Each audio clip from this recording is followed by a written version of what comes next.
Beliau sekarang adalah seorang dosen di Universitas Metodis Indonesia. Kami ucapkan selamat datang kepada Bapak Pendeta Estomihi. Kemudian juga kami melihat di sini ada senior kami, Bapak Pendeta Richard Daulay, Dr. Richard Daulay. Selamat datang, Pak. Dan juga ada beberapa orang, bapak-bapak, ibu-ibu yang pertama kali hadir. Kira kita semua memperkaya dalam acara ini. Kami sangat mengharapkan diskusi-diskusi nanti yang bisa kita lakukan di sini akan membangun sesama dan juga menjadi berkat. Kita akan memulai. Saya persilahkan kepada Pendeta Palindungan untuk memimpin doa kita. Baik, makasih Bapak Bunsi. Mari kita berdoa, Bapak Ibu Saudara. Bapak yang penuh kasih, kami puji, kami sembah Engkau, Allah yang hidup, Tuhan yang terus berlimpah kasih dan setiamu, dan kesempatan yang berharga ini Tuhan anugerahkan untuk kami boleh bersekutu di dalam kebenaran-Mu, bersekutu dalam kasih-Mu, kalaupun melalui aplikasi Zoom. Kami percaya Roh Kudus Tuhan dapat bekerja mengurapi kami dan memimpin kami kepada seluruh kebenaran Tuhan. Belajar lagi hal-hal yang baru yang meneguhkan iman kami melihat betapa agung dan ajaibnya kuasa firman Tuhan.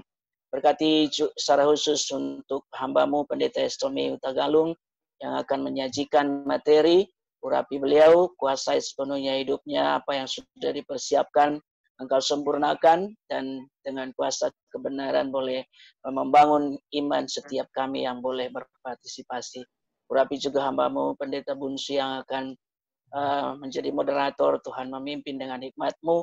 Semua Bapak Ibu Saudara-saudari, hamba-hamba-Mu yang boleh hadir bersama kami merendahkan hati di hadapan Tuhan, mempersilakan Roh Kudus Tuhan mengajari, membimbing, membawa kami kepada kehendak Tuhan. Terima kasih Bapak, kami serahkan waktu ke depan. Di dalam nama Yesus Tuhan, Juru Selamat kami yang hidup. Amin. Terima kasih Pendeta. Bapak Ibu, waktu kita itu sampai pukul 9 malam, pukul 21. Jadi nanti mari kita menggunakan waktu ini sedemikian rupa. Tema yang kita bicarakan pada malam ini yaitu tradisi agama-agama Timur Tengah versus Injil. Jadi Bapak Ibu, ini sebuah tema yang menarik. Kenapa? Kekristenan lahir di lingkungan Timur Tengah ya. Jadi Injil itu ada di tengah-tengah masyarakat yang percaya berbagai kepercayaan di luar dari iman kekristenan pada saat itu. Jadi kita melihat bahwa tradisi-tradisi yang dimiliki oleh orang Israel, kemudian yang kita kenal dengan saat ini dengan satu buku yaitu Kitab Suci kita, Alkitab kita. Kemudian itu menjadi buku Kitab Suci orang Kristen dan orang Yahudi, mereka juga memiliki Kitab Suci sendiri. Nah seperti itu. Nah di tengah-tengah perjalanan Injil, berita Injil, di situ juga Injil sebetulnya pernah berdampingan dengan kepercayaan-kepercayaan, tradisi-tradisi agama-agama suku pada saat itu. Nah ini satu topik yang menarik. Kita hidup di zaman modern pada saat ini, maka Pendeta Hutagalung, Pendeta Estomihi akan membawa kita kembali ke konteks masa lalu. Nah, bagaimana masa lalu dan kemudian bagaimana kita masa sekarang yang kita bisa lihat, sehingga nanti kita bisa melihat, oh iya, dan kalau dari dulu itu berdampingan, nah sekarang ya kita bagaimana, nah seperti itu. Oleh sebab itu untuk mempersingkat waktu, saya serahkan waktu ini kepada Bapak Pendeta Estomihi. Dipersilakan, Pak. Terima kasih Bapak Pendeta Bunsi. Suara saya cukup baik didengar, Bapak? Bisa. Oke. Kalau bisa, volumenya diperbesar sedikit lagi, Pak. Volumenya? Volumenya? Diperbesar sedikit. Oke. Udah? Oke, udah bagus. Oke, jadi terima kasih kesempatan ini kepada hamba-hamba Tuhan di Gereja Metodis Indonesia Gloria Medan memberi saya kesempatan berbicara, memberikan pemikiran-pemikiran. Saya tahu gereja ini bisa tentu akan mengundang orang yang lebih capable daripada saya, karena saya memang sangat terbatas pendidikan saya, tapi kesempatan ini juga saya pergunakan sebaik-baiknya. sebagaimana yang sudah saya pahami, teman-teman para hamba-hamba Tuhan di Gemi Gloria ini sangat juga mampu memberi pikiran-pikiran sehingga nanti ada diskusi-diskusi kita akan memperluas wawasan. Secara khusus ada di sini hamba Tuhan, orang tua saya, orang tua kita, senior kami, senior kita, Pendeta Dr. Richard Daulay. Saya tahu dia paham betul studi politik dia di UGM, ya Pak Daulay ya. Jadi nanti kita bisa diperkaya, tapi karena kesempatan ini diberi kepada saya akan melanjutkan dulu waktu ini. Baik, tradisi agama-agama Timur Tengah versus Injil.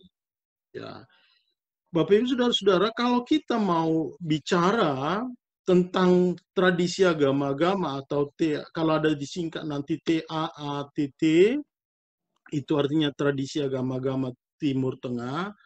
Kalau kita mau memaknai itu, sebenarnya kepada kita diberi sebuah gambaran itu sangat luas, sangat dalam, sangat lebar begitu ya. Karena itu juga mencakup soal waktu yang sangat panjang. Tradisi-tradisi itu kan tentu mengalami adaptasi, ada berubah, ada bergeser, ada bentuknya bergeser, mungkin tetap substansinya tidak bergeser ya.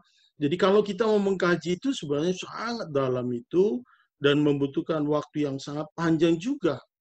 Nah, jadi kita melihat ada juga pergeseran-pergeseran, misalnya dulu namanya Ur, ya, tanah kampungnya Abraham itu namanya disebut Ur. Sekarang kita sebut Irak begitu. Nah, itu pergeseran-pergeseran seiring dengan perkembangan-perkembangan zaman, dipengaruhi faktor politik, dipengaruhi oleh kuasa-kuasa dunia waktu itu. Sehingga kepada kita diberi kesadaran, oh waktu yang terbatas, kondisi yang terbatas ini kita manfaatkan semaksimal mungkin. Tetapi jika saya memaknai tema ini, tema webinar kita hari ini, saya begini kesimpulan. Mengenai tradisi agama-agama yang dimaksud di sini, saya pahami itu adalah tempat-tempat, itu adalah nama-nama, itu adalah tradisi-tradisi yang bersinggungan langsung, berencountering, berjumpa langsung dengan Injil. Sehingga kita nanti bisa melihat tradisi-tradisi Alkitab kita, oh ini yang dimaksud, oh ini yang dimaksud, sehingga kita nanti bisa melihat atau membuat kesimpulan sendiri tentang bagaimana kita bersikap. Tetapi sebelum saya memaparkan paparan singkat ini, saya mau mengajak kita tentang ada 3 sikap orang beragama. Ada 3 sikap orang memandang agama lain, memandang kepercayaan lain, memandang tradisi-tradisi lain. Ada yang disebut dengan sikap eksklusivisme. Ini adalah orang yang sangat tertutup. Ya, dia menganggap bahwa identitasnya itu paling suci, paling kudus. Saya yang paling kudus, ajaran agama saya yang paling benar. Jadi sayalah umat Tuhan yang paling benar. Saya umat Tuhan yang dipilih. Di luar saya itu adalah kafir. Di luar saya itu sesat. Bahkan harus dibunuh begitu ya. Karena dianggap telah merusak tatanan daripada pemberian Tuhan.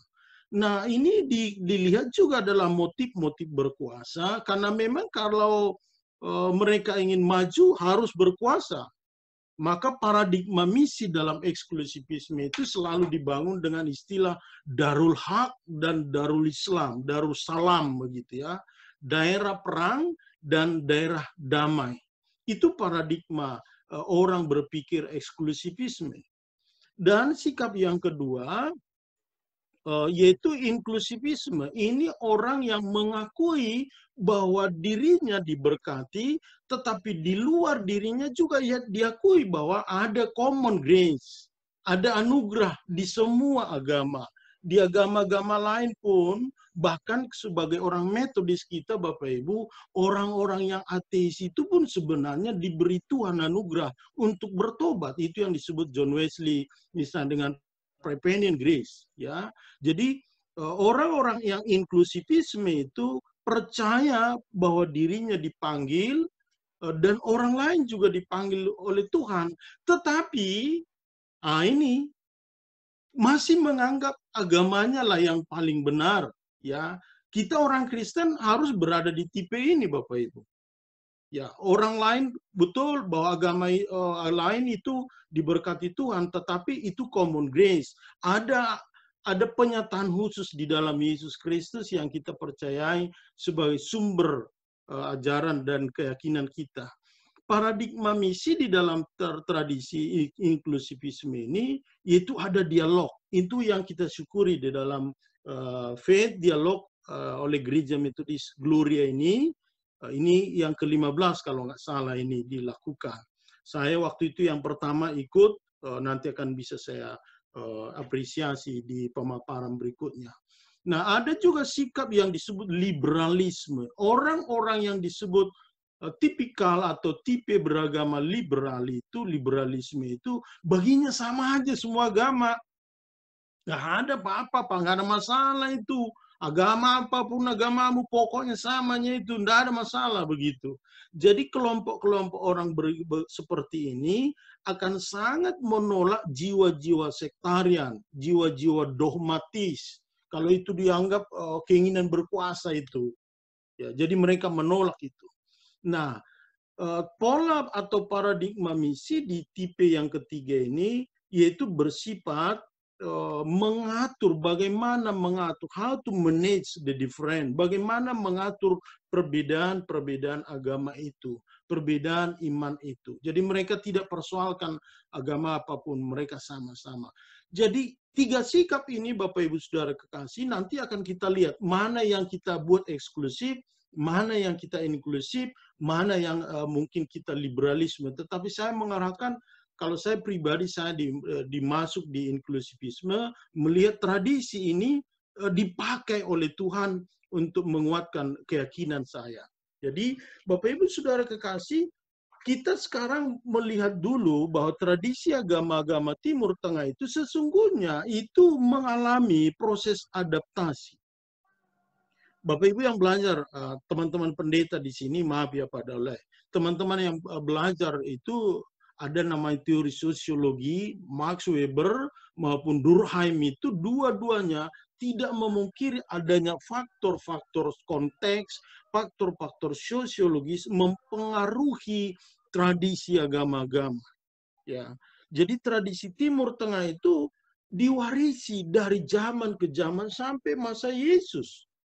Nah, sejauh yang kita lihat dalam literatur agama-agama, ya, itu dicatat munculnya kerajaan Guti, kerajaan Akkadia, kerajaan Guti di Sungai Efrat, itu di pegunungan Zagros antara perbatasan Iran dan Irak.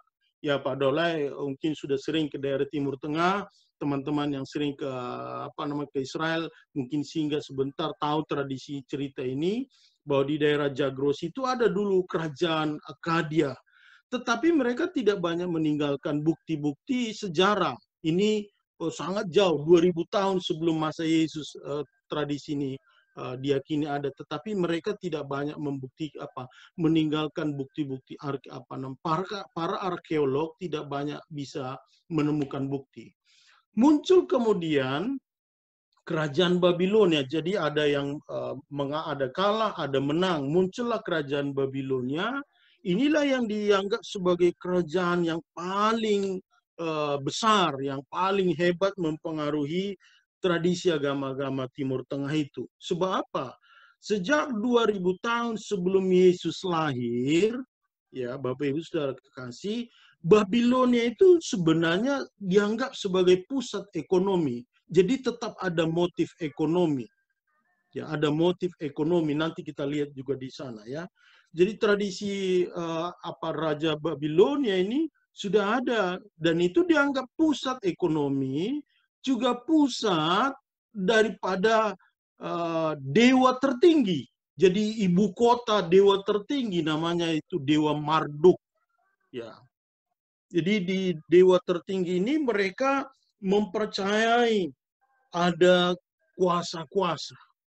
Dan warisan yang paling menonjol dari kerajaan Babilonia ini, saudara-saudara, ada 2, yaitu ada kisah penciptaan manusia.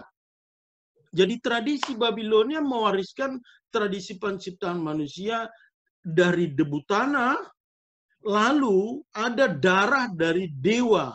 Tapi dewa ini bukan dewa yang hebat, dianggap dewa terbodoh. Darah dewa terbodoh itulah dicampur dengan tanah itu oleh dewa Marduk, dibangunlah menjadi manusia. Nah, itu makanya manusia dianggap sebagai manusia yang tidak sakti. Dewa itu lebih sakti, begitu, karena dia berasal dari darah dewa terbodoh.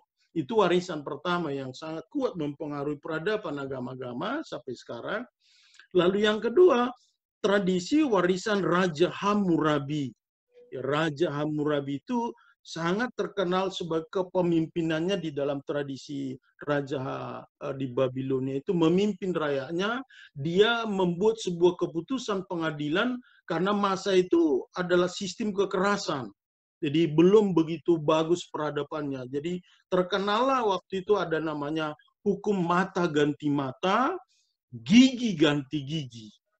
Ya, dalam tradisi Perjanjian Baru kita mengenalnya itu sebagai disebut tradisi Lex Talionis, ya. Jadi itu dua tradisi Timur Tengah Babilonia yang sangat kuat mempengaruhi peradaban-peradaban. Nah, Bapak Ibu Saudara kekasih, selain kerajaan Babilonia ada juga pengaruh dari kerajaan Mesir. Ini di dalam tradisi Alkitab kita sangat kuat, ya. Kita lihat karena itu sudah lebih dekat, diperkirakan sekitar 800 sampai 1000 sebelum masa lahir Yesus, kerajaan Mesir itu sangat kuat mempengaruhi tradisi agama-agama di Timur Tengah, bahkan di daerah Israel itu sendiri. Nah, di dalam tradisi Mesir ini dipercayai begini, ada penguasa langit, ada penguasa bumi, ada penguasa siang, ada penguasa malam. Nah, karakteristik kepercayaan ini dipercaya juga bahwa ada tanah dikuasai oleh dewa-dewa.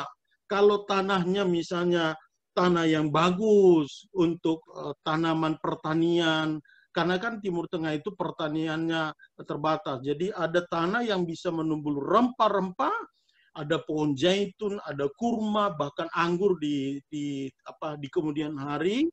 Ya, itu dianggap dihuni oleh dewa yang baik. Nah, kalau ada tanah tidak tumbuh tanaman, dianggap itu dihinggapi atau dikuasai jin yang jahat, yang mengancam kehidupan manusia. Nah, Bapak Ibu Saudara kekasih, kita melihat tradisi Timur Tengah tradisi Mesir ini yaitu sangat kuat mempengaruhi. Jadi dibuatlah penjelmaan dewa itu lembu, ya, sapi. Kalau kita membaca kitab Keluaran ketika bangsa Israel berjalan ke tanah Kanaan di gurun Sinai itu, mereka karena lama sekali Tuhan datang, karena lama sekali Musa datang, mereka bilang enggak lagi Tuhan datang, udah kita ciptakanlah lembu sapi Tuhan kita. Ini hati-hati Bapak Ibu. Kita di pandemi ini merasa Tuhan nggak adil, Tuhan nggak mau berkati kita. Kita bikinlah dewa. Ini bahaya Bapak Ibu, hati-hati kita, ya. Jadi ini tradisi yang memang sudah diwariskan lama sekali. Nah, kepercayaan terhadap matahari, dewa tanah itu membuat siklus pertanian itu dibuat, ada pesta panen. Jadi ada pesta panen, tradisi pesta panen. Saya tidak tahu di Gaming Glory apakah ada tradisi pesta panen, ya kan? Atau pesta, kalau di tempat-tempat tertentu kan ada tradisi pesta panen itu. Sebenarnya tujuannya dibuat itu membujuk dewa. Mereka akan mempersembahkan persembahan itu. Ya, membawa persembahannya, membawa ternaknya. Bahkan Bapak Ibu Saudara kekasih, ya, tradisi-tradisi ini sangat terkenal. Sampai pada masa Abraham di tradisi Israel juga ada. Ya. Jadi ini kita lihat dipengaruhi juga. Maka Abraham, ini penting Bapak Ibu, maka Abraham pun ikutlah di dalam Alkitab itu digambarkan mempersembahkan anaknya Ishak.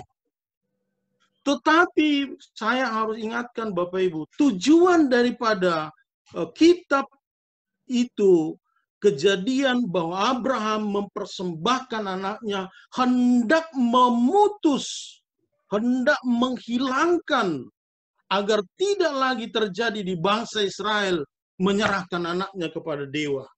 Itu yang hendak mau disampaikan, salah satu pesannya. Jadi pesan bahwa kebiasaan tradisi Timur Tengah, tradisi di Mesir itu mempersembahkan kepada dewa, orang Israel hendak diputus, jangan lagi persembahkan anak. Boleh mempersembahkan tapi dengan materi-materi lain. Jadi kebiasaan itu muncul terus sampai kepada di Mekah sebelum Islam.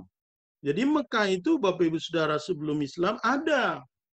Jadi di sana kalau orang mau mempersembahkan persembahannya itu di Ka'bah, batu hitam. Nanti saya jelaskan berikutnya ya.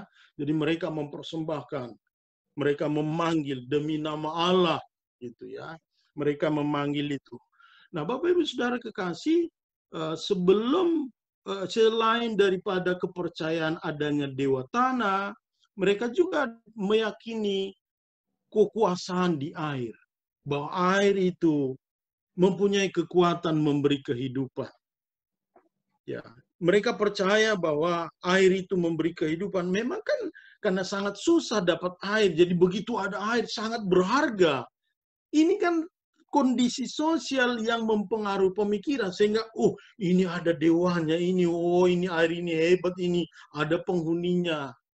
Nah, tradisi-tradisi ini mempengaruhi pola pikir.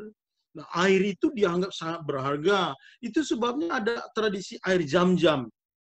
Ya, sebelum masa Islam sudah ada air Zam-Zam, Bapak Ibu Saudara kekasih. Sudah ada itu mereka ketika Hagar, istri Abraham dan anaknya Ismail yang menjadi tradisi di agama tetangga kita, sudah ada tradisi air Zam-Zam itu. Ya, jadi air itu dianggap sebagai faktor memberi kekuatan.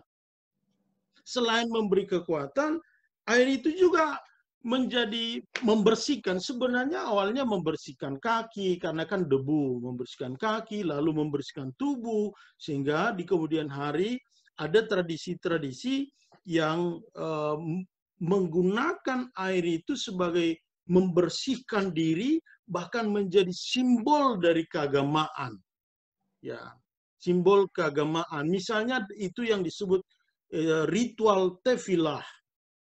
Ini begini, kalau ada orang mau masuk ke dalam tradisi Israel dari suku-suku di luar Israel, jadi dibaptis dulu, ditefilah dulu begitu.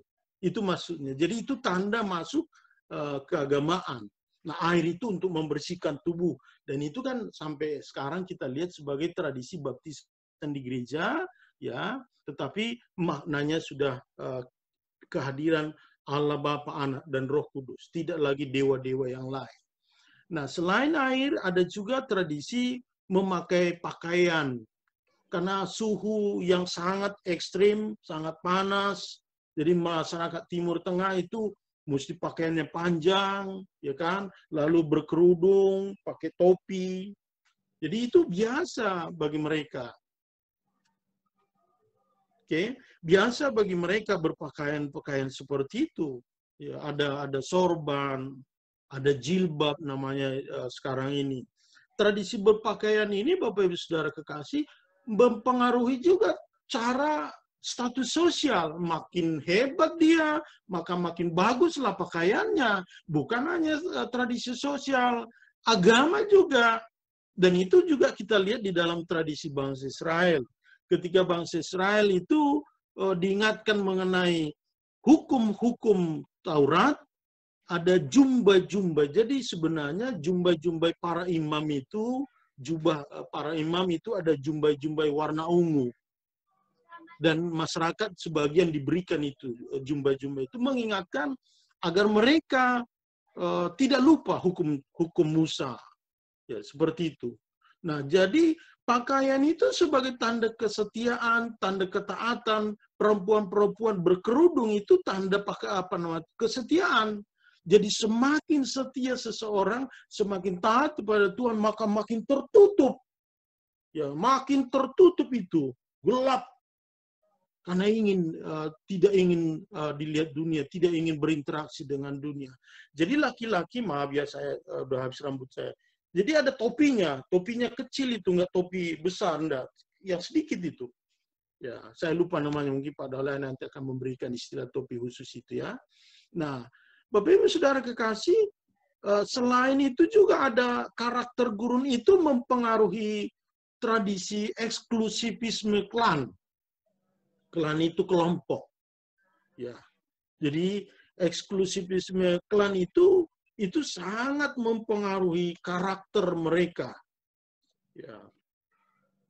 Ini kita lihat misalnya di luar klan mereka itu dianggap kafir. Jadi istilah kafir itu Bapak Ibu sudah muncul itu, sudah lama itu ada. Ya, jadi setiap orang yang di luar klannya, kelompoknya itu harus dibunuh. Dianggap ancaman. Jadi tradisi klan ini, kelompok ini sangat loyal kepada kelompoknya masing-masing. Jadi orang kalau mau masuk klan itu disambut, oh ini tamu Tuhan gitu. Orang kalau mau masuk dalam sebuah gereja kan kita sambut. Tapi kalau kita tidak jadi orang Kristen, belum tentu. Ada saya dengar kalau di agama lain, kalau pindah agamanya dibunuh. Itu tradisi klan. Orang Kristen tidak begitu, kan? Jadi eksklusivisme klan itu dianggap sebagai kehebatan pribadi, memperkuat. Loyalitas orang-orang di klan itu sangat tinggi loh. Saking laki-laki yang loyal itu, istrinya pun diserahkan kepada kelompok klan untuk memuaskan nafsu mereka. Ya, jadi loyalitas itu sampai kepada istri. Diserahkan istrinya untuk dipuaskan oleh laki-laki di klan itu. Itulah juga terjadi seks bebas. Seks bebas itu Bapak Ibu Saudara kekasih memunculkan pemahaman perlunya sunat. Ya, jadi kan di Timur Tengah susah air. Jadi karena mereka ada seks bebas, jadi susah, maaf ya, dibersihkan alat kelaminnya laki-laki itu. Muncullah pemahaman, oke, disunatlah begitu. Di Timur Tengah itu, tradisi Timur Tengah itu muncul dari Mesir itu ada namanya pelacuran bakti. Jadi di dalam ibadah pelacuran bakti itu perempuan-perempuan disetubuhi oleh banyak orang dan itu dianggap sebagai persembahan. Jadi waktu mereka pesta panen, ada pelacuran bakti. Sehingga terjadi seks bebas, jadi harus dipotonglah, disunat begitu. Itu awal mulanya. Dan itu masuk kepada tradisi Israel oleh Abraham sebagai tanda ketaatan perjanjian kepada Tuhan ya.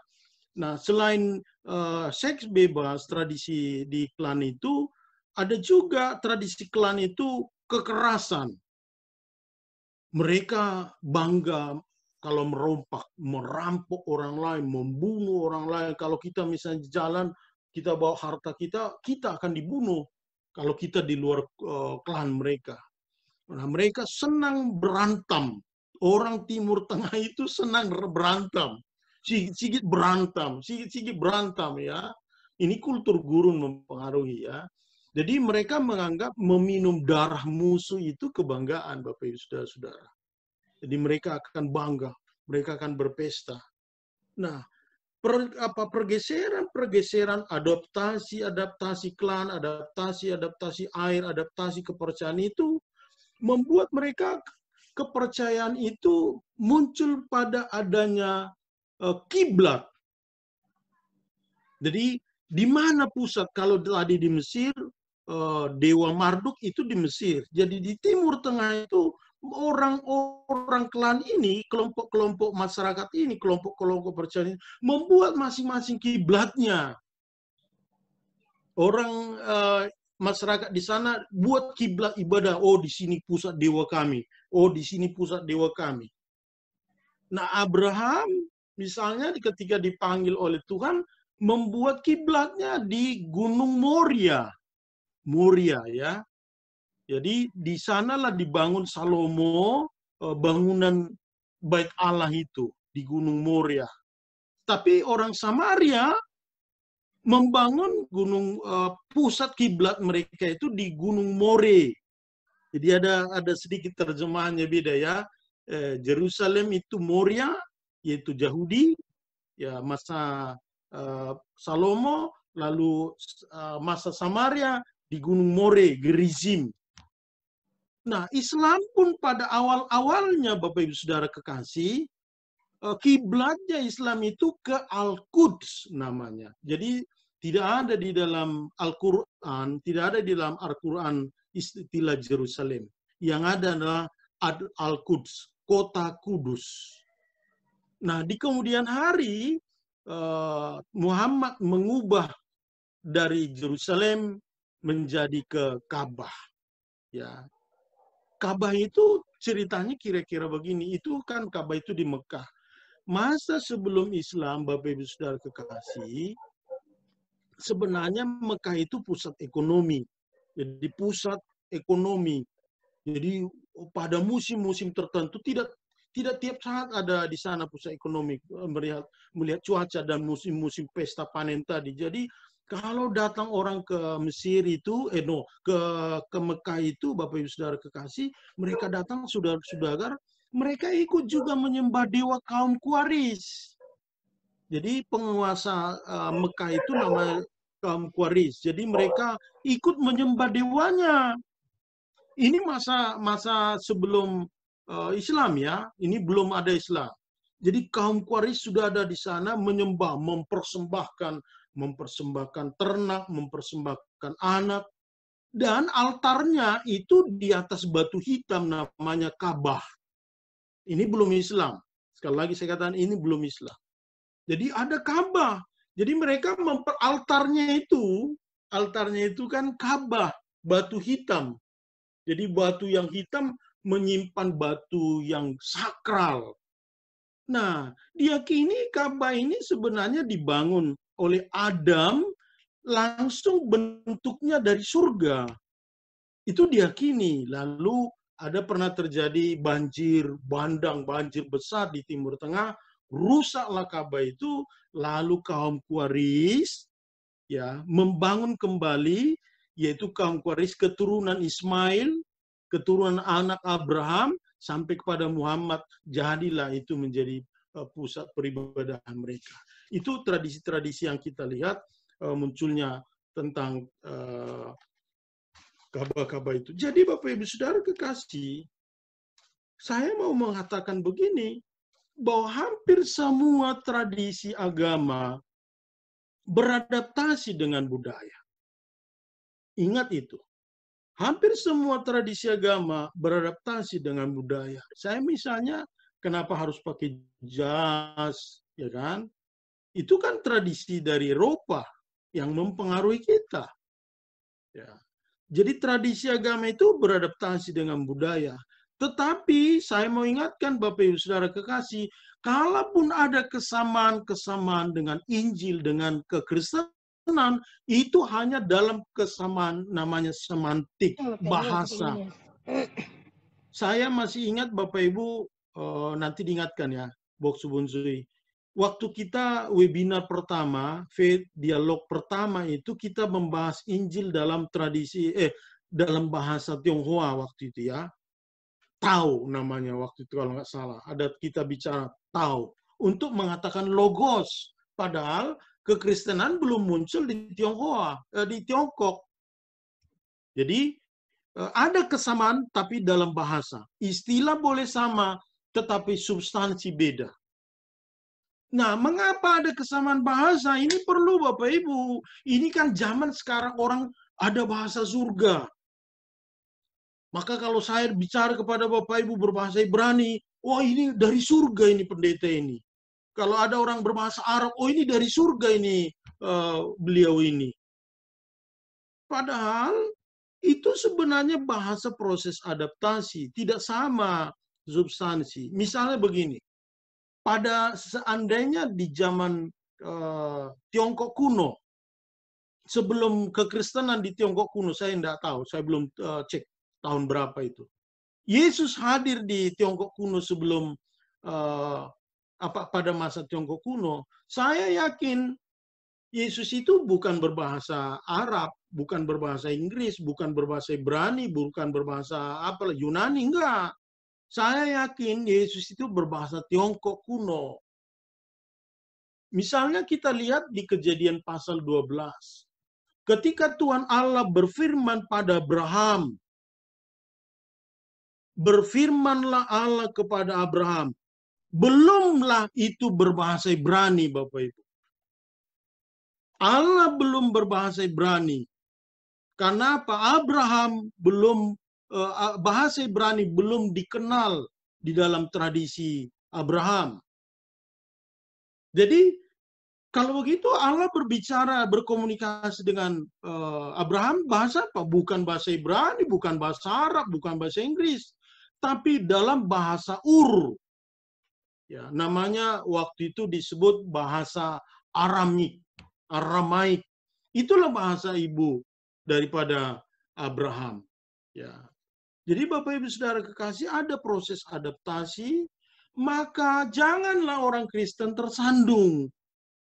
Bapak Ibu, jangan kita mau tersandung karena pengaruh daripada tradisi-tradisi yang kita katakan sama itu tadi. Tidak usah. Kita harus melihat itu dalam terang Injil.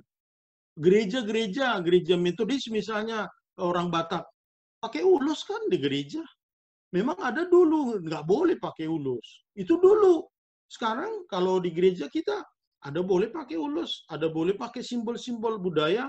Kalau gereja Metodis wilayah 1 misalnya Konta ada pakai simbol-simbol budaya. Kita melihat itu bukan membuat kita tersandung. Nah, yang mau dikatakan di situ Bapak Ibu Saudara kekasih, bahwa konsep tradisi agama-agama Timur Tengah itu menyatakan begini, Allah hadir di dalam kosmiknya, di dalam langit, di dalam bumi, di dalam tanah, di dalam air. Dan itu menturun kepada tradisi Israel ketika Abraham dipanggil, oh kami adalah umat yang dipanggil, kami umat yang dipilih. Nah, turunlah itu menjadi makin eksklusif, terbatas. Orang-orang Israel memahami, kamilah umat pilihan itu. Nah, ketika mereka dibuang, kembali dari pembuangan, mereka harus eksklusif, taat betul kepada Torah Musa. Ya, tabut perjanjian itu dianggap kehadiran Allah, Bapak Ibu. Itu sebabnya ada gereja, kalau membangun gereja, Alkitabnya ditanam. Seperti itu. Kita, setahu saya, tidak ada pernah seperti itu. Jadi, tabut perjanjian itu di sana dianggap kehadiran Allah.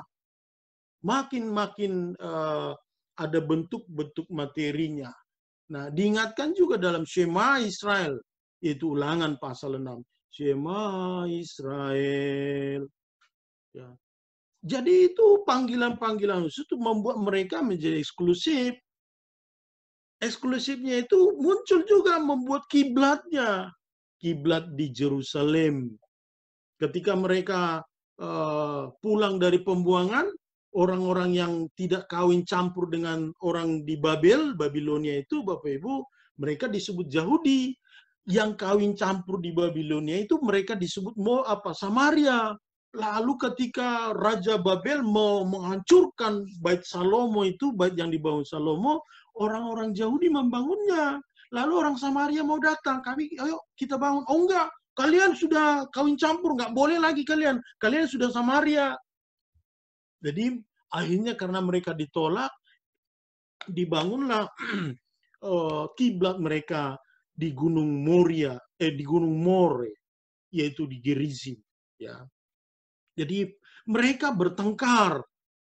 Pertengkaran itu, Bapak Ibu Saudara kekasih, sampai pada masa Yesus di Yohanes 4 itu kita lihat ketika Yesus minta air minum kepada perempuan Samaria.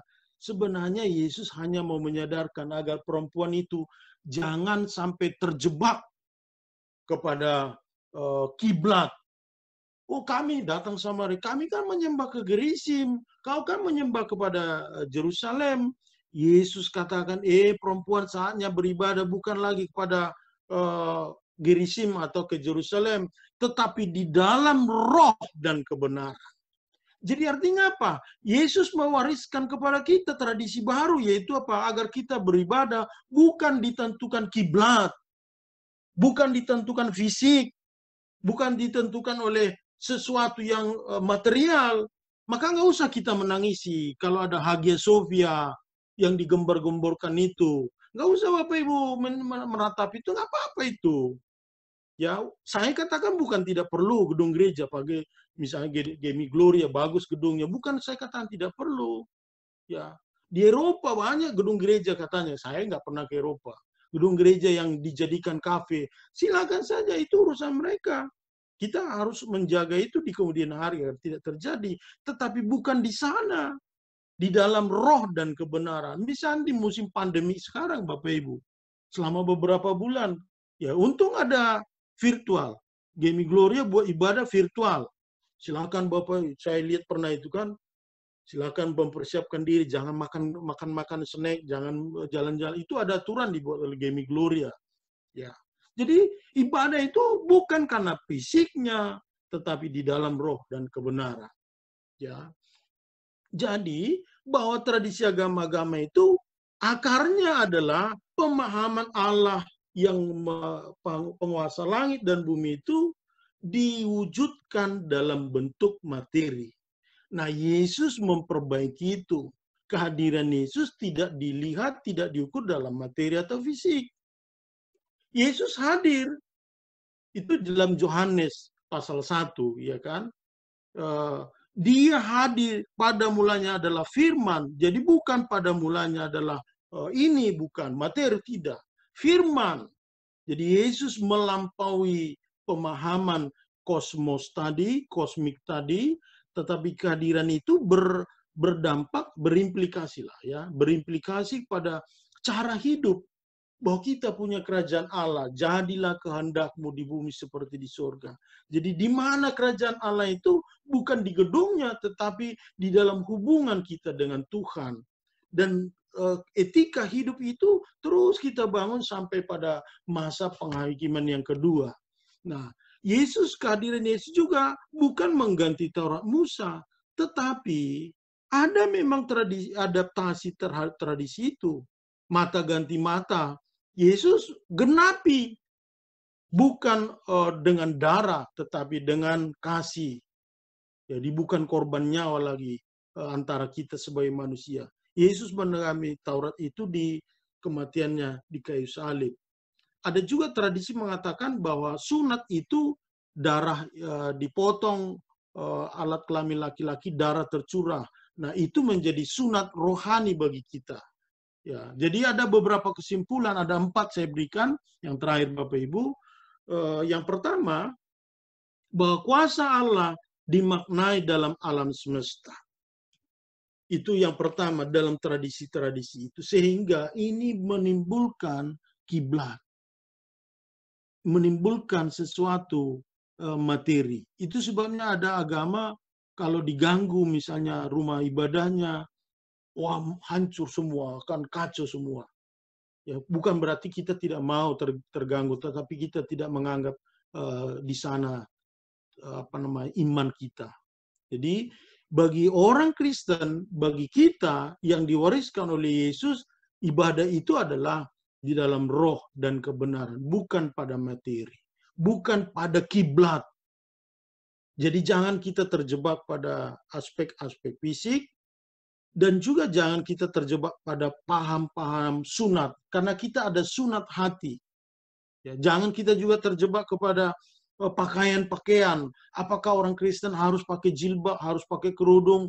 Itu tidak masalah, Bapak Ibu. Itu tidak esensial, ya.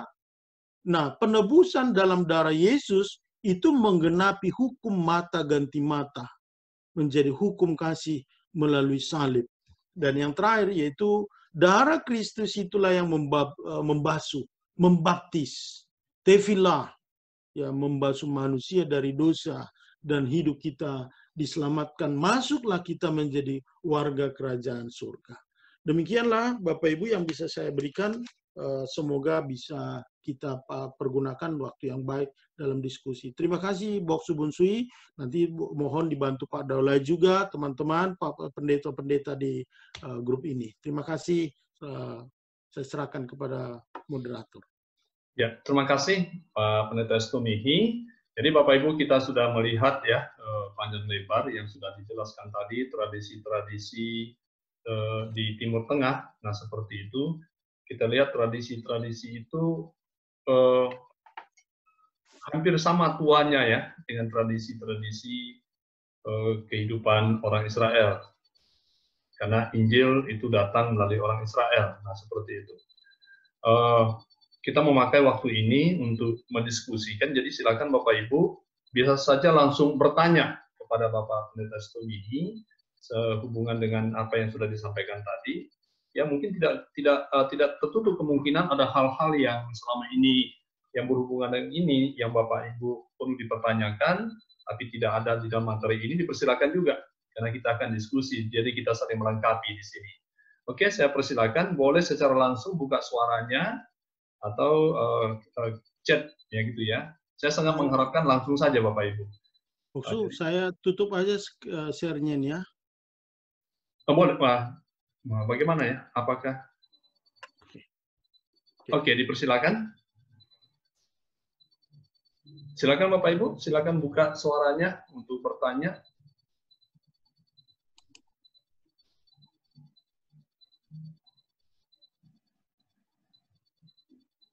Ada yang ingin bertanya dipersilakan.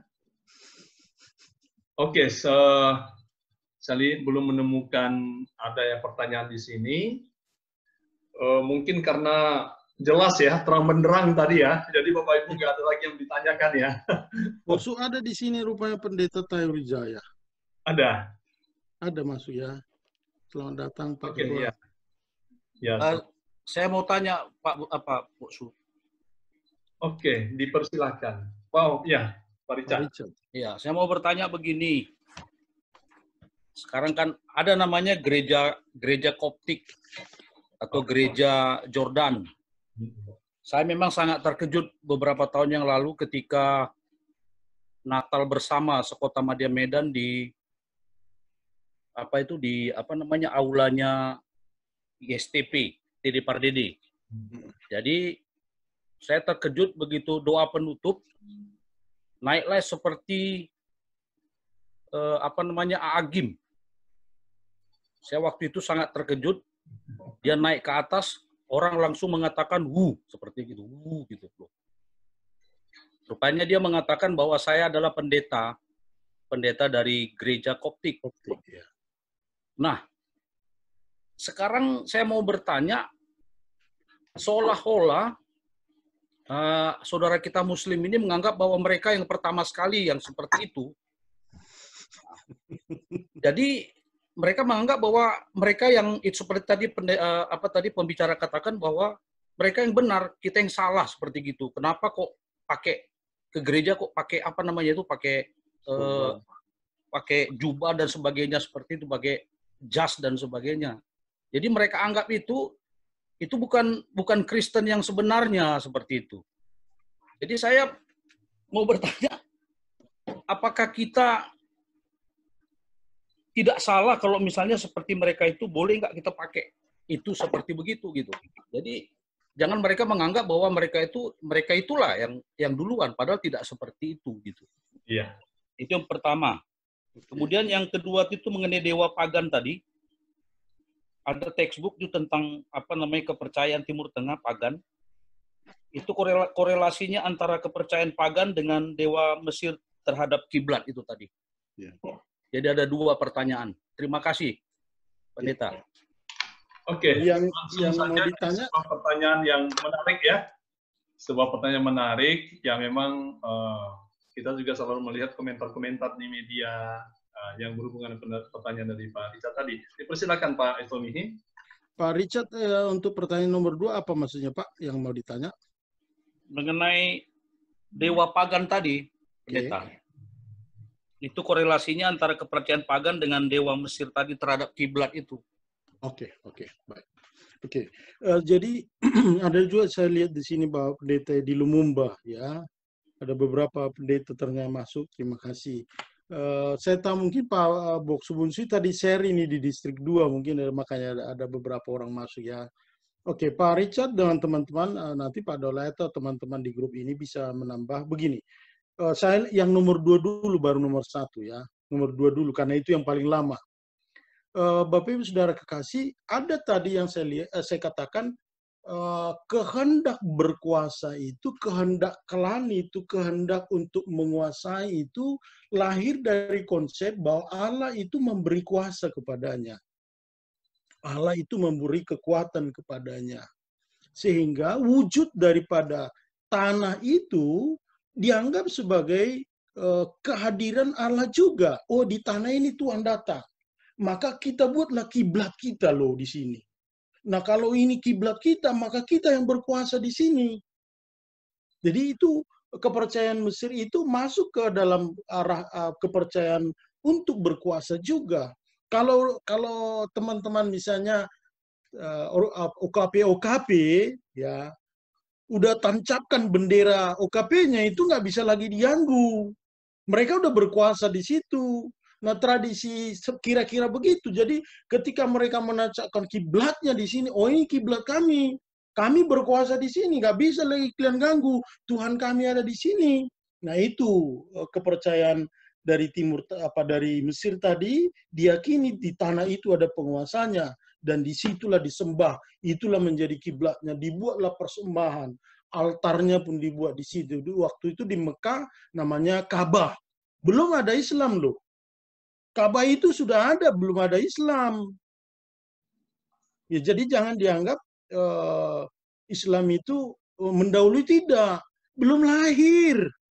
Belum lahir, Ka'bah sudah ada, belum lahir loh Islam itu. Itu tempat penyembahan altar mereka. Kalau mempersembahkan anak, di sanalah digorok lehernya itu. Maka Abraham dilarang oleh Tuhan mempersembahkan agar agama Israel jangan lagi mempersembahkan anak. Ya, itu pesan penting daripada Abraham mempersembahkan anak itu. Maka tidak jadi. Ya, jadi teman-teman, yang pertama tadi mau ditanya, saya mau ingatkan, tadi saya lupa memang. Agama Islam itu muncul pada abad ke-7 sesudah Yesus lahir. Memang begini, Koptik tadi itu bagian yang ketiga. Tadi yang pertama Babilonia, masuk ke Mesir, lalu yang termuda itu tradisi Yunani memang di abad ke-6 sebelum Yesus lahir itu mempengaruhi daerah Timur Tengah.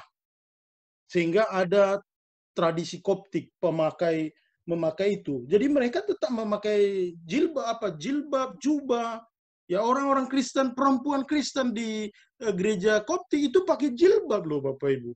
Lebih ekstrim lagi, lupa saya membuat foto, lebih gelap dari yang kita lihat di pinggir-pinggir jalan itu, lebih gelap lagi itu. Jadi itu sebelum agama Islam lahir sudah ada jilbab di Kristen Koptik. Cuma kan kekristenan yang datang ke kita itu kan dari Jerman, dari Amerika, sudah lebih berbeda seperti itu ya. Jadi jangan kita merasa bahwa jilbab itu produk agama lain. Enggak. Itu produk agama tradisi agama yang diadopsi oleh kekristenan Koptik. Lalu ada perkembangan zaman itu ada tidak dipakai dan boleh dipakai. Di Korintus misalnya Paulus mengatakan perempuan harus berjilbab. Kenapa? Beda konteksnya itu di tradisi Korintus waktu itu, maaf ya ibu-ibu, perempuan semua maaf. Kalau ada perempuan tidak pakai jilbab, itu pelacur. Jadi rambutnya terurai-urai begini, oh ini mau dilaturi gitu. Jadi harus pakai jilbab biar jangan diganggu orang gitu. Nah, tapi kan itu tidak harus lagi. Kenapa? Kita tidak lagi beribadah oleh fisik. Iman kita bukan oleh fisik, begitu ya, Pak Richard? Bagaimana, Boksu? Mungkin ada bisa, silakan ditambah teman-teman. Iya, itu suatu hal menarik. Tadi saya melihat dari Pak Richard kan dalam konteks negara kita ya, di Indonesia. Karena sepertinya teman-teman kita dari agama Islam kan terlambat mengetahui itu.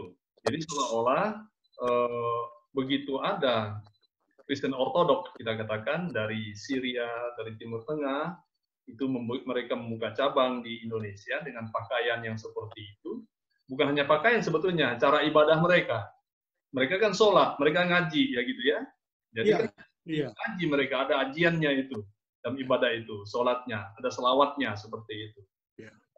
Cuma saya lihat itu karena memang keterlambatan dari gereja ortodoks itu dengan cara pakaiannya yang dipengaruhi oleh budaya setempat masuk ke Indonesia, jadi sehingga teman-teman kita dari Muslim seolah-olah loh, kok mereka niru kita gitu ya.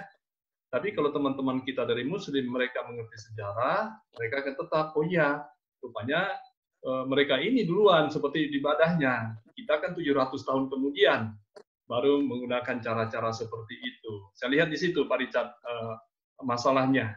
Nah, seperti itu. Oke, ada yang lain? Pak Richard, saya pikir dua-dua bisa ya. Sudah bisa dipahami ya. Oke, terima kasih. Tadi sepertinya ada yang masuk ya. Bun Soy mau tanya. Oh ya, Ibu Lili ya. Ibu Liong. Selamat malam. Terima kasih atas kesempatan malam hari ini. Saya tadi sempat mendengar ada batu penjuru. Dan saya sering dengar perdebatan antara di YouTube ya. Sering disebut batu penjuru. Saudara kita yang Muslim selalu mengklaim batu penjuru yang dari zaman Adam itu ada di Mekah, ada di Ka'bah, itulah yang paling asli. Jadi saya nggak ngerti, apa sih fungsi batu penjuru itu? Sampai sekian pentingkah itu, sampai diklaim itu adalah milik mereka? Apa itu batu penjuru, Pak? Minta penjelasan. Oh iya, silakan Pak Destomini. Ya, terima kasih Ibu Liong. Begini, jangan dulu kita bicara agama Islamnya. Jadi, saya katakan tadi bahwa di Mekah itu kan pusat perekonomian. Jadi saya di awal teringatkan motif ekonomi, motif berkuasa itu sangat kuat. Berpadu dengan tradisi agama-agama itu. Nah di Mekah itu pusat ekonomi. Jadi saudagar-saudagar itu datanglah ke sana. Tidak tiap minggu, itu kan ada musim-musiman. Maka ada musim naik haji. Jadi sebelum Islam sudah ada musim naik haji, Bapak Ibu. Ya, jadi mereka datang ke Mekah itu lalu membawa barang-barang rempah-rempah, uang, alat tukar yang cocok masa itu. Nah, mereka juga ikut dalam ibadah kaum Quraisy waktu itu penguasa di Mekah itu. Nah, di Mekah itu ada batu hitam. Ya, batu hitam itu segi 4 dulu bentuknya itu. Bentuk itu diyakini memang dari Allah. Diyakini itu dari Allah turun ke Mekah itu, tapi karena datang air bencana banjir waktu itu, rusaklah itu. Ya, rusaklah itu. Nah, Mekah itu ada batu hitam itu yang dianggap sakral, pusat dewa itu. Kalau tadi Marduk di Mesir, Mekah itu pusat dewa, pusat penyembahan, berhala itu.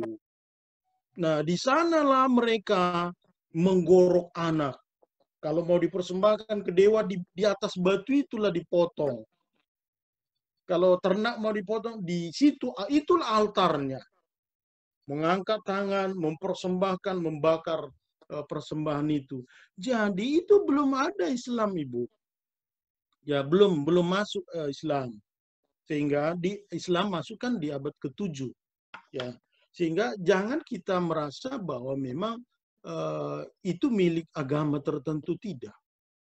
Memang akhirnya kan kaum Quraisy ini memperbaiki kiblat tadi, batu itu. Karena sudah hancur, kaum Quraisy, keturunan-keturunan Quraisy termasuk Muhammad akhirnya memperbaiki itu, lalu di kemudian hari dijadikanlah itu menjadi kiblat. Begitu beliau. Jadi apa hubungannya batu penjuru itu waktu zamannya Abraham ya gitu kayaknya sudah ada disebut-sebut juga batu penjuru nggak zaman Abraham? Abraham mempersembahkan anaknya itu di Moria. Di Moria. Jadi maka kiblat orang Yahudi itu, Israel itu masa Salomo itu di Moria, Bu. Bukan di kiblat di batu itu. Jadi Allah tidak mengkehendaki anak itu dibawa, tapi dibawa ke Gunung Moria. Tapi orang Samaria yang ditolak Yahudi itu membangun kiblat mereka di Gerizim, Gunung More, Gerizim. Jadi ini kan memang terjemahan antara Moria dan More itu agak dekat, ya. Jadi Abraham tidak pernah bersentuhan dengan Mekah itu, Ibu. Tidak. Ya, tidak. Tapi saya ingatkan sekali lagi, kisah itu diputus. Kisah Abraham yang hendak mempersembahkan anaknya itu sebenarnya mau memutus agar agama Israel itu tidak, keturunan Abraham tidak lagi boleh mempersembahkan anak. Itu boleh. Ya. Tidak boleh lagi ada itu. Itu makanya langsung ditangkap oleh Allah, tangan Abraham, sehingga anaknya itu tidak jadi dipersembahkan. Kalau itu terjadi, ya sampai sekarang bisa aja dilakukan oleh orang Kristen. Ya, tapi sejak Abraham udah jauh-jauh hari diputus itu. Itu sangat berbahaya. Ya, Ibu Liong, ya. Terima kasih, Bu, pertanyaan yang sangat bagus. Ya, bagi orang percaya, Tuhan Yesus kan batu yang dibuang, ya. Oh iya. Tapi dijadikan batu penjuru, dan di atas itulah iman kita dibangun, ya. Baik, makasih Bu Leong. Silakan Bapak Ibu, ada yang lain?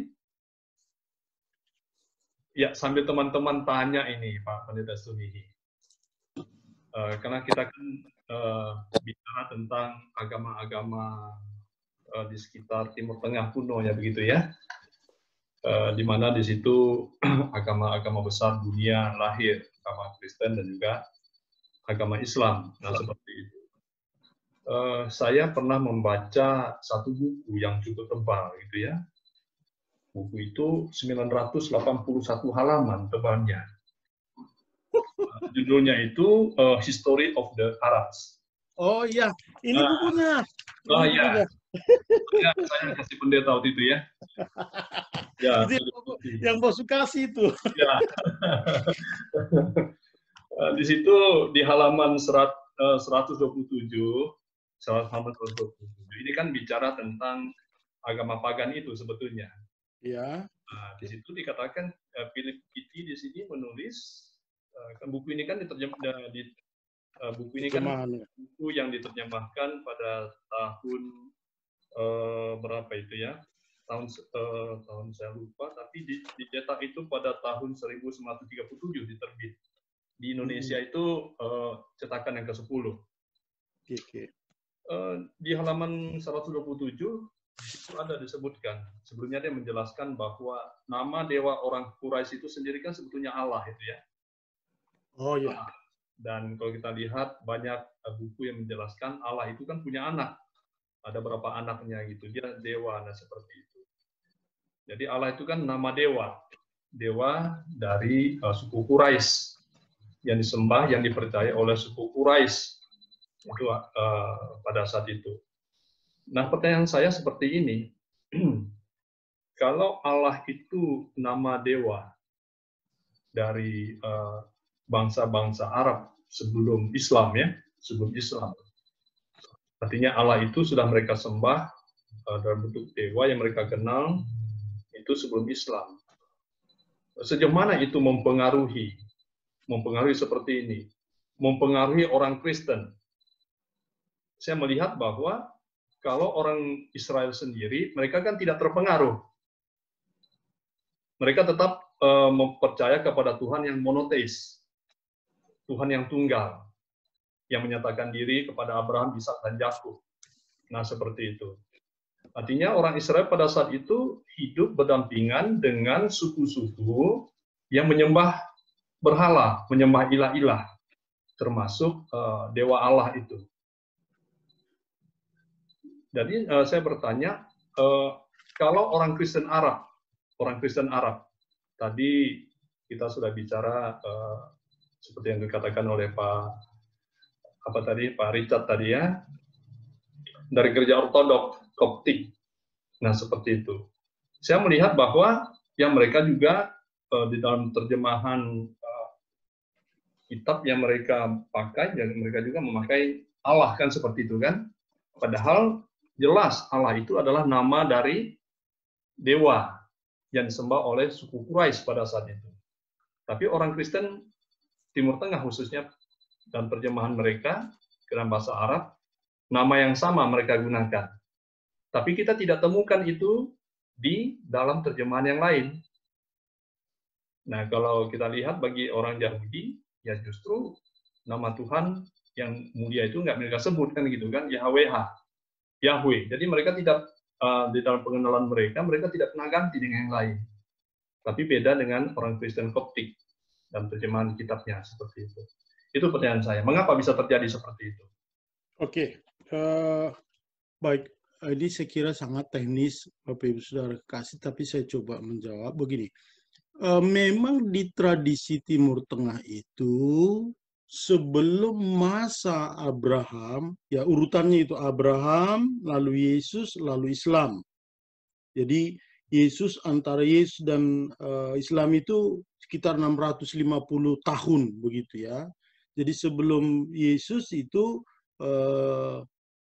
sangat jauh, diperkirakan sekitar 2000-an tahun lah sebelum Yesus begitu. Jadi ada proses-prosesnya itu.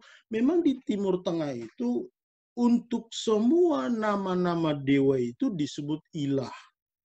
El dari kata El Shaddai, El Roy gitu ya.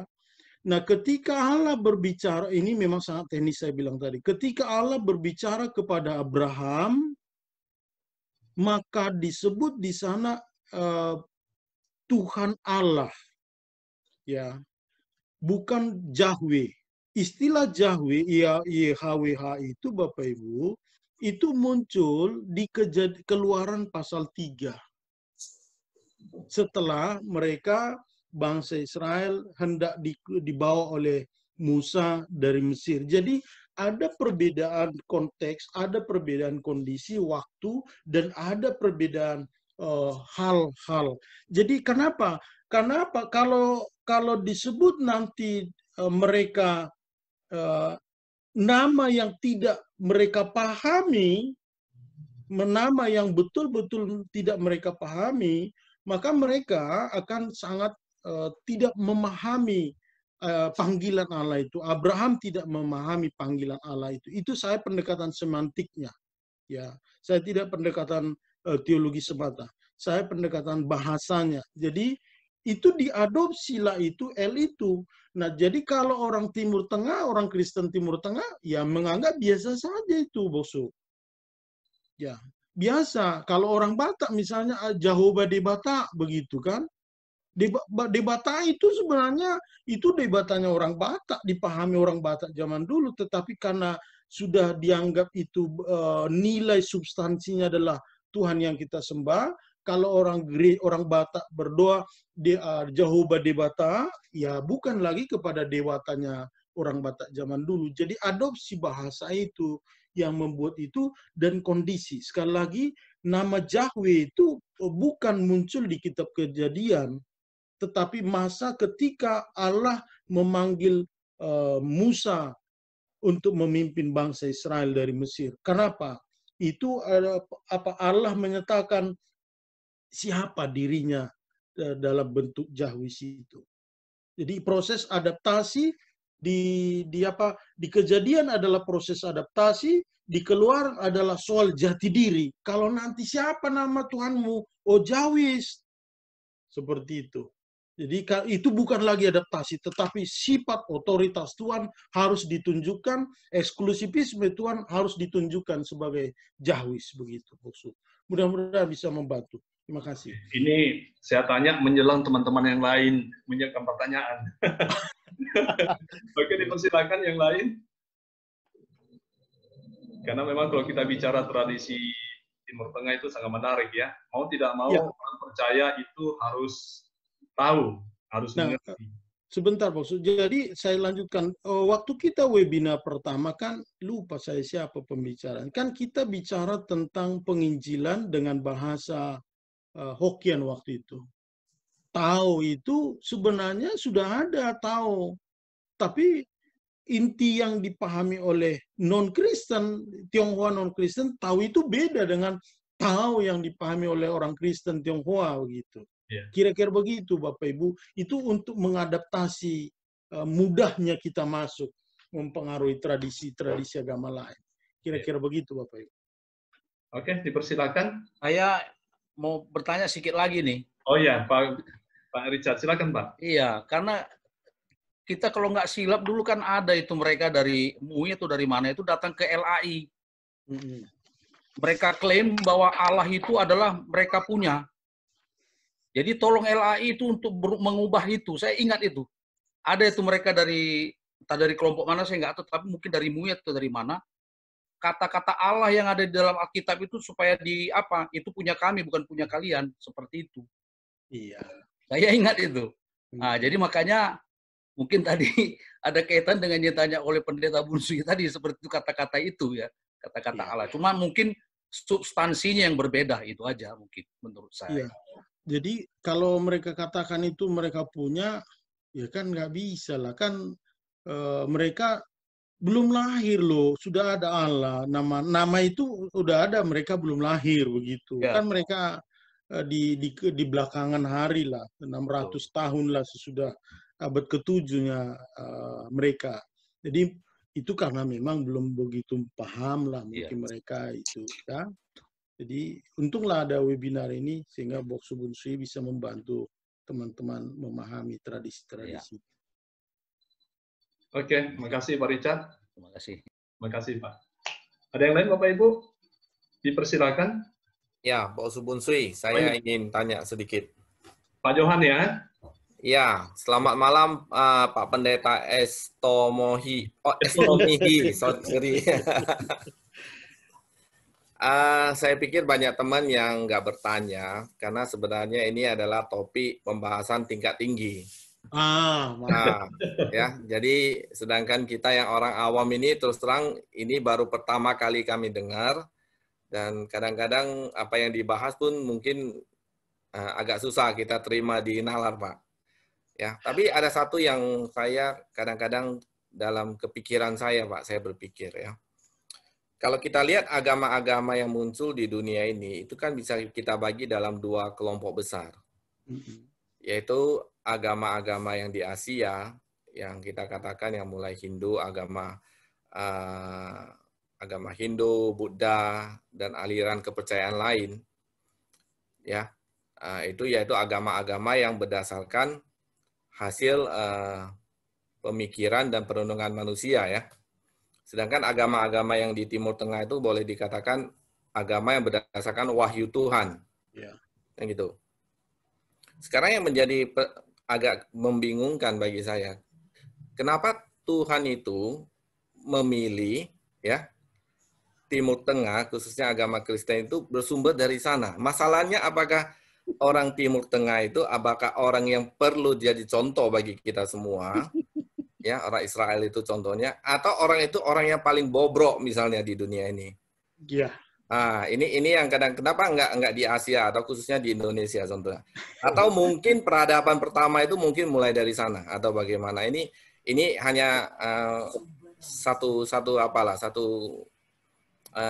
kebingungan aja kenapa itu ya. Mungkin dari sejarah mungkin Pak Pendeta bisa kasih satu gambaran ke kita gitu, Pak. Makasih, Pak. Oke, baik. Saya pikir pembicaraan kita ini nggak tinggi kali lah ya. Ada dua dari antara kita yang pertanyakan, Ibu Leong dan juga Pak Richard. Nah, seperti itu. Ini sedang gitu ya. Jadi, melengkapi. Oke, silakan Pak Estomi, silakan. Baik, saya yang pertama dulu ya, soal yang tinggi itu begini, memang saya juga waktu itu kaget juga saya kok dikasih tema begini ya. Nah, tetapi ketika saya mengikuti webinar pertama itu, Pak Johan, menurut saya sebenarnya dengan webinar pertama itu, kalau ada di sini ahli bahasa, filsuf atau yang kuat tradisi bahasanya, sebenarnya webinar pertama levelnya itu sangat tinggi loh Pak Johan. Iya. Nggak sembarangan orang bisa mengerti itu. Ya, kalau dia lemah filsafat bahasanya, sulit menerima itu. Nah, atas dasar pengalaman pertama itu membuat saya yakin, oh kalau begitu ini teman-teman di Gemi Gloria ini memang sudah kuat imannya, bertempur pun beda pendapat pun tidak lagi eksklusivisme ya kan, tidak lagi di level pertama, tapi sudah oh iya orang lain bisa kita terima gitu ya. Jadi bolehlah kita bangga Gemi Gloria buat seperti ini teman-teman. Saya tema ini bukan saya yang milih tapi panitia dengan asumsi bahwa memang kita ingin mempelajari saja. Jadi saya memang berusaha membuat bahasa, diingatkan oleh teman-teman di grup, oleh Pak Reverend Neka, Reverend teman-teman lain di Gemi Gloria ini, agar jangan terlalu tinggi bahasa saya. Nah yang kedua, pertanyaan Bapak tadi, mengapa bangsa Israel? Saya curiga Bapak justru pernah membaca buku Kalbat. Ada buku Kalbat itu, pertanyaannya saya ingat, sampai sekarang saya ingat. Mengapa Allah memilih bangsa Israel? Pak Johan, tadi Bapak udah jawab, menurut Kalbat, karena bobroknya lah mereka. Gitu ya? Iya. Oh. Jadi sebenarnya di balik itu begini, karena bobroknya mereka, Tuhan terus mengasihi. Jadi sebenarnya intinya apa? Di dalam kebobrokan itu, Tuhan terus mengasihi mereka. Tuhan ingin menunjukkan kasihnya. Itu menurut, makanya saya bilang, jangan-jangan Pak Johan ini banyak baca buku nih, bukunya Kalbat ada itu. Hanya tujuannya Pak, menunjukkan kasih Tuhan, kesetiaan. Dalam perjanjian lama disebut hesed. Kasih setia Tuhan. Kasih setiamu. Ada lagu itu kan. Jadi itu bagi saya ya, jadi bukan masalah peradaban lebih tinggi atau tidak. Bagi saya meyakini apa yang dikatakan Kalbat itu, mengapa Allah memilih bangsa yang bebal. Agar memang Tuhan menunjukkan kasih-Nya. Jadi ketika kita jatuh, ketika kita bebal, Tuhan terus menunggu kita, menunggu. Itu sebabnya kita bersyukur loh Bapak Ibu. Orang Metodis itu punya perpenian grace. Ketika kita pun berdosa, kita selalu dipanggil, pulanglah, datanglah ke gereja, datanglah dengar firman Tuhan, datanglah dengar khotbah. Itu jadi digerakkan oleh Roh Kudus Tuhan. Itu Pak Johan. Jadi karena bobroknya untuk menunjukkan kasih Tuhan itu. Kalau kepada orang-orang yang baik Tuhan menunjukkan kasih, nggak kasih itu. Nggak kasih itu Pak Johan. Ya, memang kalau kita lihat sejarah, apalagi kalau kita baca Alkitab kan, itu khususnya orang Israel itu kalau kita lihat ya memang kalau kita katakan orang termasuk bangsa yang parah ya, susah diatur dan lain sebagainya ya. Kita yang sejarah lain kebetulan kita nggak gitu pelajari. Jadi sebenarnya kita juga nggak ada satu comparison yang pasti. Tapi menurut saya alasan Bapak itu juga bagi saya sangat logika ya dalam pemahaman ketuhanan kita. Seperti kita misalnya negara Israel itu sebenarnya bisa diibaratkan sebagai per individu setiap manusia. Artinya setiap orang yang kehidupannya sangat bobrok lah kadang-kadang yang Tuhan karena kasih-Nya Tuhan akan menyentuh dia gitu. Yeah. Melalui dia juga Tuhan menyatakan kasih Tuhan itu kepada manusia. Ya itu saya bisa terima Pak. Itu satu ya. Ya terima kasih Pak untuk penjelasannya. Oke, makasih Pak Johan untuk pertanyaannya. Ada satu pertanyaan lagi dari Pendeta Pandidungan, saya akan bacakan Bapak Ibu. Saya ingin tambahkan sedikit tadi dari Pak Pendeta Estomi. Di tengah kebobrokan bangsa Israel, Tuhan mengasihi mereka untuk membangunnya. Itu yang pertama. Yang kedua, saya melihat bangsa Israel itu beda dengan bangsa-bangsa yang lain yang ada di Timur Tengah pada saat itu. Dalam bagaimanapun, kalau bangsa-bangsa sekitar kan mereka banyak sekali dewa-dewa mereka. Tapi kalau bangsa Israel, mereka tetap menyembah Tuhan yang sama, monoteis. Monoteisme itu. Jadi mereka tetap menyembah Tuhan yang sama, Tuhan yang tunggal. Mereka tidak terpengaruh dengan hal yang lain. Nah, di situ kita melihat sebuah nilai yang positif begitu. Oke, itu harus saya jelaskan begini.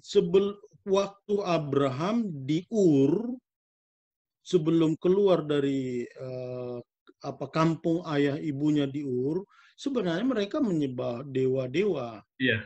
Ya, jadi pemanggilan itu adalah juga sebagai makna agar mereka hidup dalam agama monoteis, begitu maksud. Ya, jadi hanya itu tadi misalnya penyembahan pagan itu menyembah mempersembahkan anak itu harus cepat-cepat diputus, seperti itu. Artinya setelah dia mendapat panggilan Tuhan yang jelas, dia ngerti siapa memanggil, dari situ kan dia terus menerapkan iman dia itu kepada Tuhan yang monoteis. Nah, seperti itu. Dia tinggalkan budaya-budaya mereka sebelumnya itu, yang paganisme itu, di situ membuat mereka berbeda. Nah, jadi ada pertanyaannya kepada kita Bapak Ibu. Sebenarnya Abraham itu agamanya apa sih? Agama Abraham apa Bapak Ibu? Saya mau jawab. Memang kita tidak menemukan tradisi itu. Apa yang dikatakan Boksu Bunsui, itulah Allah memanggil dia kepada kehidupan monoteis. Jadi tidak lagi menyembah Baal. Agama apa namanya kita tidak tahu, tidak perlu. Dan itu memang sampai sekarang belum kita temukan ada bukti-bukti agama apa namanya.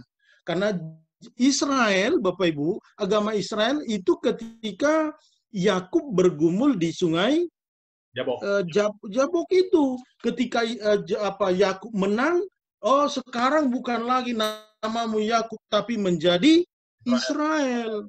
Jadi Abraham belum mengenal agama Israel, begitu kira-kira Bapak Ibu ya. Agar menambah informasi, agama apa Abraham? Saya tidak katakan agama apa. Itu sebabnya kita melihat Abraham itu adalah dari ketaatannya, dari imannya, maka semua agama-agama Timur Tengah mengakui. Islam mengakui, ya Abraham. Yahudi apalagi, kita pun Allah, Abraham, Ishak dan Yakub, begitu kan? Karena itulah selalu kita sebut. Itu tambahan informasi, Boksu. Iya. Terima kasih. Terima kasih. Jadi pesannya kepada kita pada saat ini, apapun yang terjadi dalam hidup kita, hanya satu Tuhan Yesus disembahkan, begitu ya. Nggak boleh lagi percaya kepada namanya sembahyang tradisi kepercayaan, nggak perlu lagi. Jangan lagi seperti di Gunung Sinai, menunggu-nunggu lama kali gara-gara pandemi ini, udahlah kita menyembah dewa lah. Jangan, nggak ada itu Bapak Ibu. Jangan. Oke. Terima kasih. Ini ada satu pertanyaan dari Pak Pendeta Panlindungan ya. Saya baca ya, Pak Estumihi. Alkitab strip Injil lahir dalam persinggungan dengan budaya dan agama Timur Tengah yang berbeda-beda.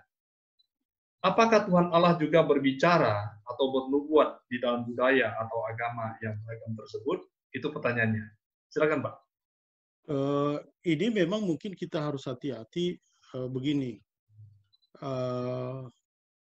Ini untuk orang-orang teologi kan selalu diperdebatkan. Ada menganggap Alkitab itu seperti ini, Alkitab itu seperti ini. Nah, bagi saya Alkitab itu kan memang kumpulan dari kitab-kitab ya, yang dikumpul oleh yang kita yakini Roh Kudus bekerja kepada mereka sehingga itu menjadi hikmat. Ya, sehingga itu menjadi ajaran keselamatan bagi kita. Beda dengan agama tetangga. Mereka meyakini itu langsung turun dari sana begitu. Kita tidak seperti itu. Nah, jadi pertanyaan tadi, apakah budaya dipengaruhi ya, Boksu? Apa tadi pertanyaan? Iya. Begini, pertanyaannya itu, apakah Tuhan juga berbicara, bernubuat di dalam budaya atau agama yang beragam tersebut? Ya, itu yang tadi saya katakan. Allah itu hadir dalam kosmiknya. Tradisi-tradisi Israel, Mesir itu mengakui bahwa Allah itu ada di tanah, ada ini.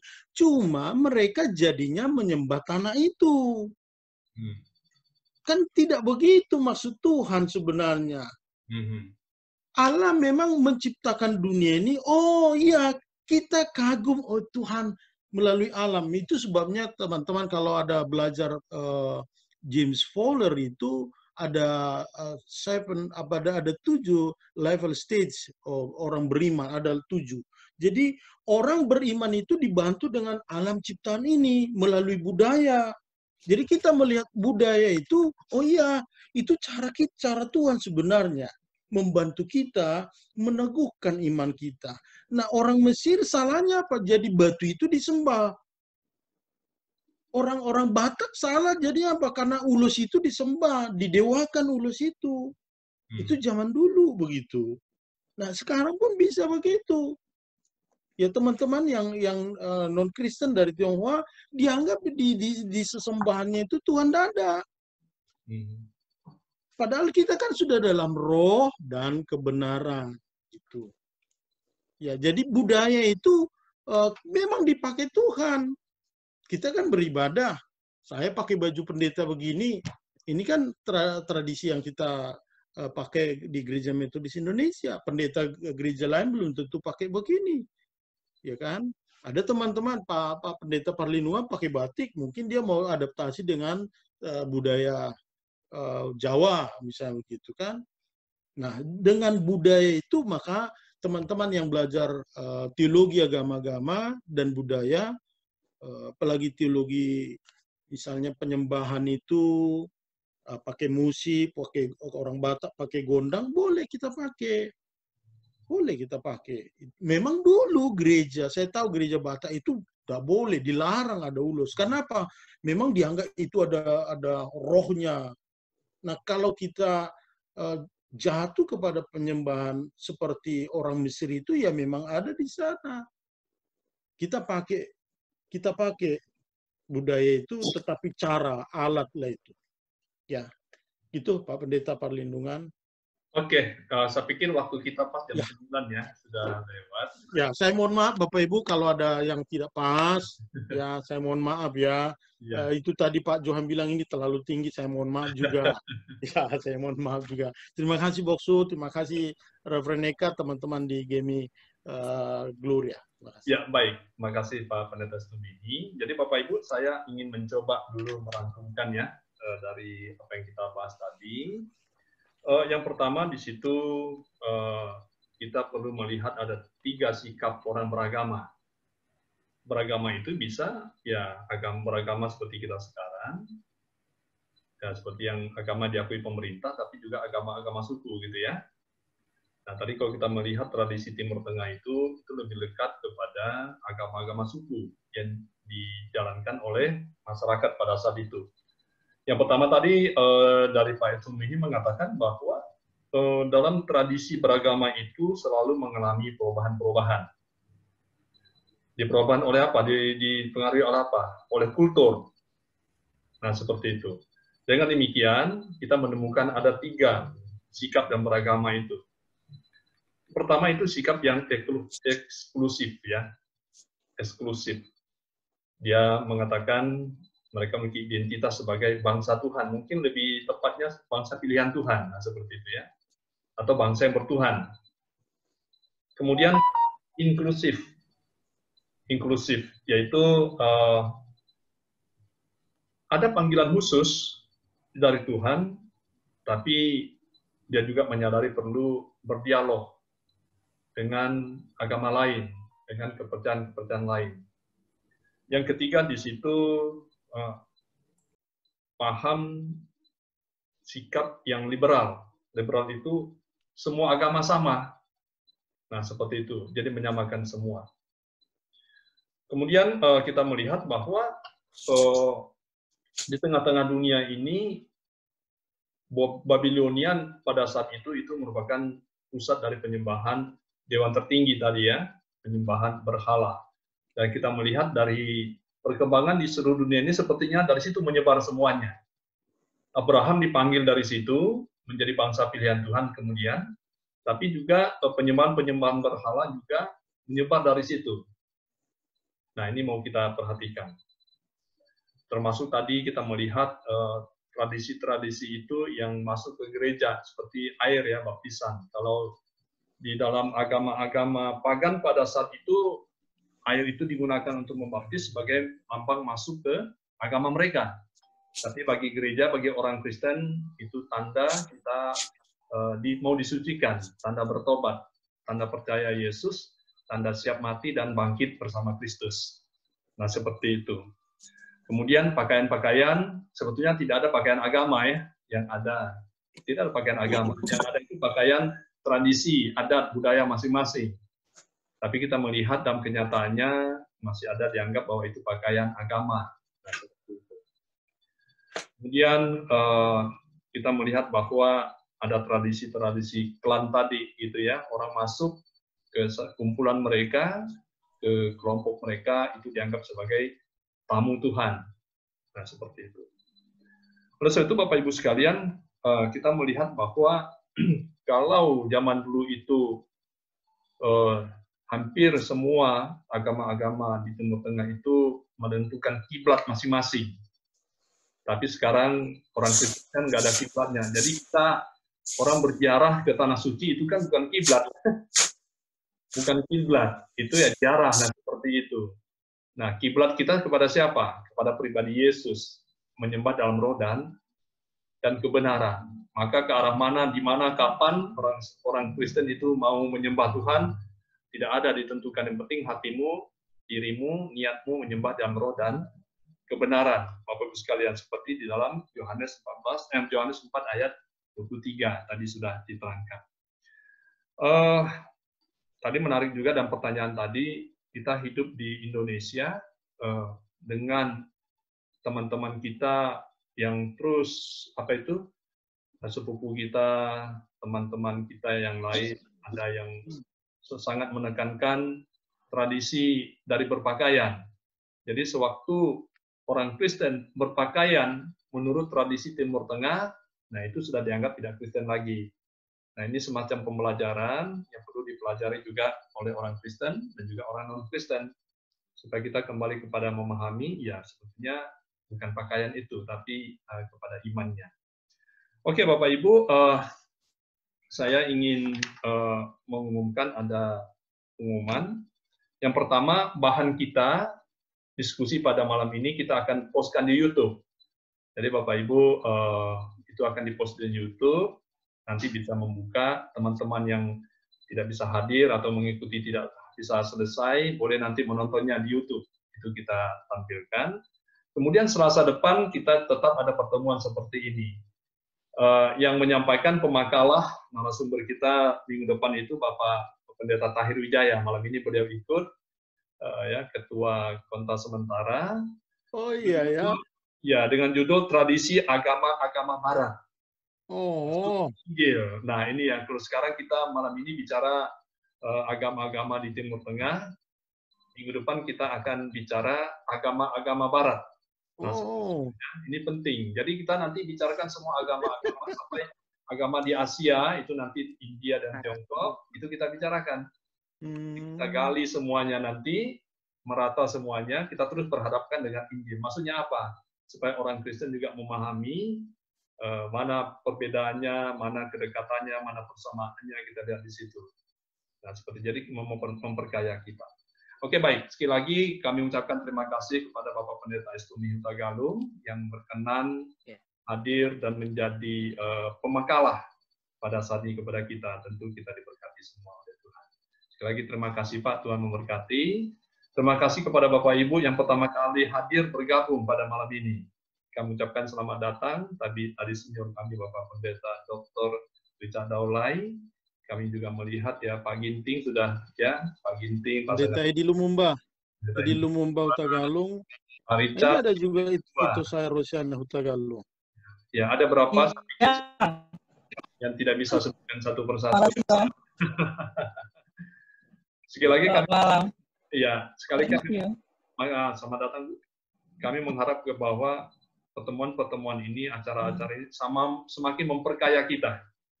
memperkaya kita. Kita hidup bersama di negara Kesatuan Republik Indonesia dengan semboyan Pancasilanya. Jadi saling memperlengkapi, saling memperkaya, kita saling mengerti satu sama yang lain, sehingga kita hidup bisa semakin aman dan damai. Hidup berdampingan satu dengan yang lain. Oke, terima kasih Bapak Ibu. Saya persilakan Bapak Pendeta Edi Lumumba Hutagalung untuk menutup kita di dalam doa. Saya persilakan.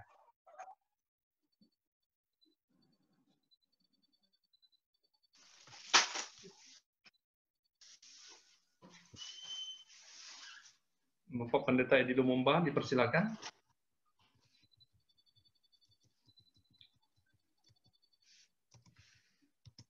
Nggak nyambung. Bapak Pendeta Edi Lumumba.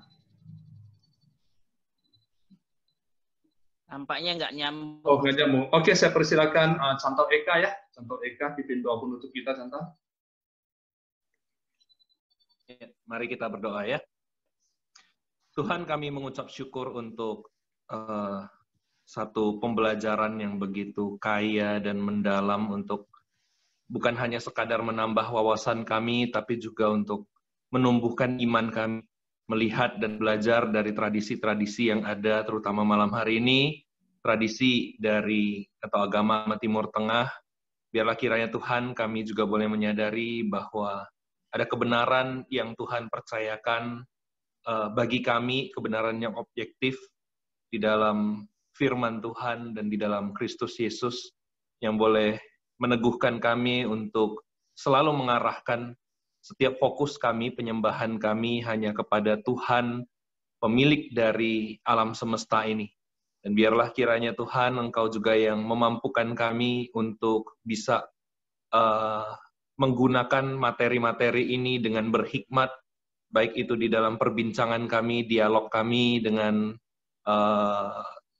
orang-orang yang ada di sekeliling kami, terutama untuk bisa membicarakannya dengan kasih dan juga di dalamnya Injil senantiasa boleh dinyatakan. Terima kasih Tuhan, kami bersyukur juga untuk Pendeta Estomihi Hutagalung yang hari ini boleh memaparkan materi, dan juga Pendeta Bunsui yang menjadi moderator, dan setiap kami Tuhan, para peserta yang sudah mendengarkan materi ini, biarlah kiranya berkat Tuhan senantiasa ada di atas setiap kami. Istirahat kami malam hari ini Tuhan kuduskan dan Tuhan memulihkan kondisi kesehatan kami, sehingga esok pagi kami boleh kembali melanjutkan berbagai aktivitas kami, semuanya untuk memuliakan nama Tuhan. Terima kasih Tuhan, kami bersyukur, kami berdoa di dalam nama Tuhan kami Yesus Kristus. Amin.